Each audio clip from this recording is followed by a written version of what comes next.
Buddy, I made this video after a confrontation with some of Exlittles's army, his supporters, his subscribers that will defend to the death.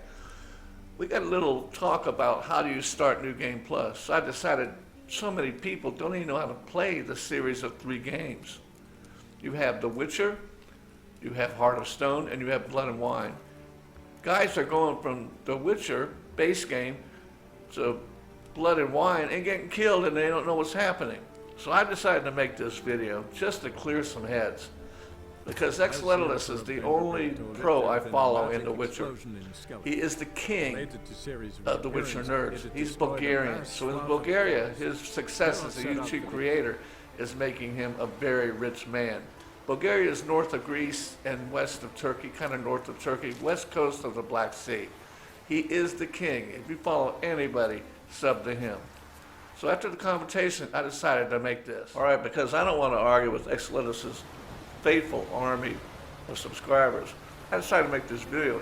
I realized that people are starting the base game, jumping into Blood and Wine and getting killed by the centipede. I'm like, how in the heck? And then I'm realizing there's no real guide on YouTube that really how to do it. So I decided to make this.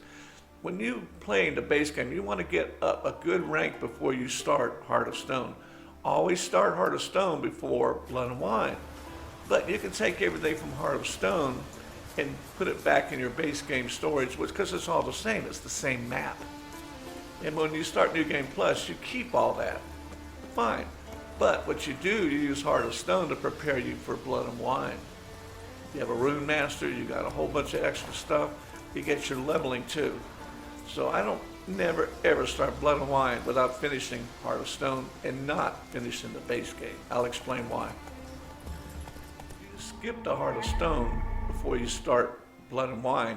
The centipedes over there by the Cockatrice Inn are going to crush it. Plus you want to get the Erendite and take it back to the base game. I like to save as much of the base game as I can and use that Erendite. It's the best silver sword in the game. Right now I'm playing New Game Plus with a level 42 Erendite. I will purposely not finish it and I'll come back with a level 99 Erendite, and nothing will stop me. So you use Heart of Stone to your advantage before you start Blood and Wine. And I'm realizing after checking out Exlittles's new video that he has subscribers that don't know that.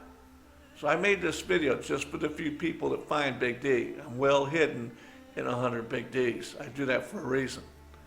I'm not Big D, I'm Big D Guitar Gaming. And I'm not Big D, I'm Den Ray. So anyway, you want to play them and use them, but leave the base game open, because you want to come back with all them swords and crush the monsters easily. I'm going to explain this carefully again. You can play the base game, Heart of Stone, and Blood and Wine. I like to finish the Heart of Stone and get all the equipment out of it. But Blood and Wine is the final ending of The Witcher 3. But the Blood and Wine also has the Erendite. It's the ultimate sword in the game. So I like to leave at least maybe a little less than half of the base game, the basic Witcher 3 game, open. I don't even go after anything. I try to go as few quests as I can and rank up as quick as I can.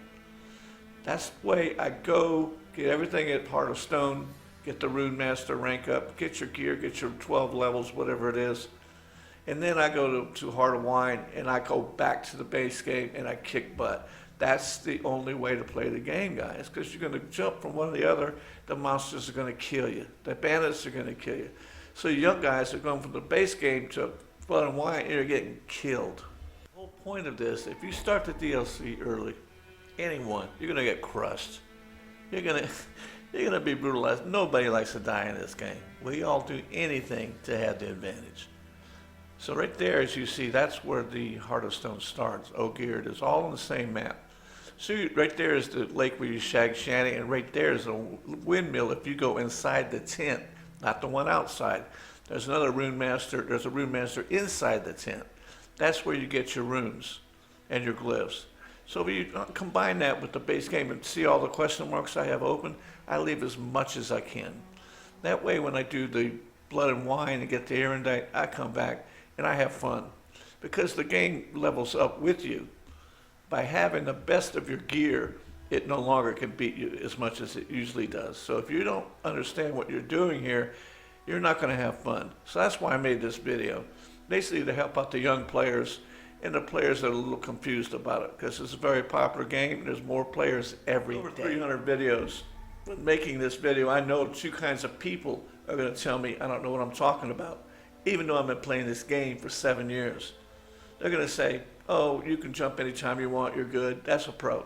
Another one will say, you don't know what you're talking about, you're not a pro channel creator. The thing is, you don't have to be a pro channel creator to know how to play the game. So if you want to be a necker, guys and girls, go ahead and jump. Jump into Blood and Wine right here at the beginning of the game like I am now. I'm at level 71 because I'm New Game Plus. Don't let that level there confuse you. That would be in the regular game, I would be level 2 because I've only gotten up 1 rank. But I will leave as much as these question marks open and quests open.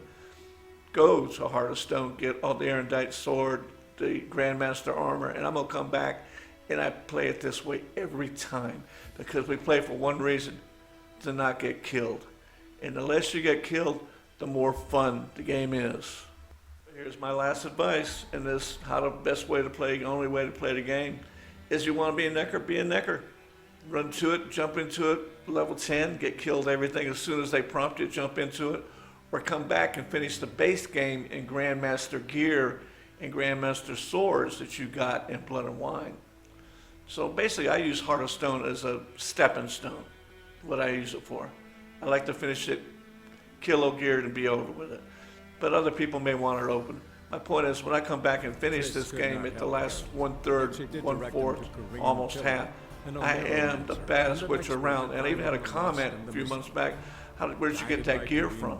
I got my Grandmaster gear in the main game from Heart of Stone. So it's common sense, guys. That's it for this video. And a big shout out to Rex Letalist for putting the soldiers on me. They did it voluntarily, of course. He messaged me back next day. He just did it to generate interest. All right, everybody, you guys keep on gaming.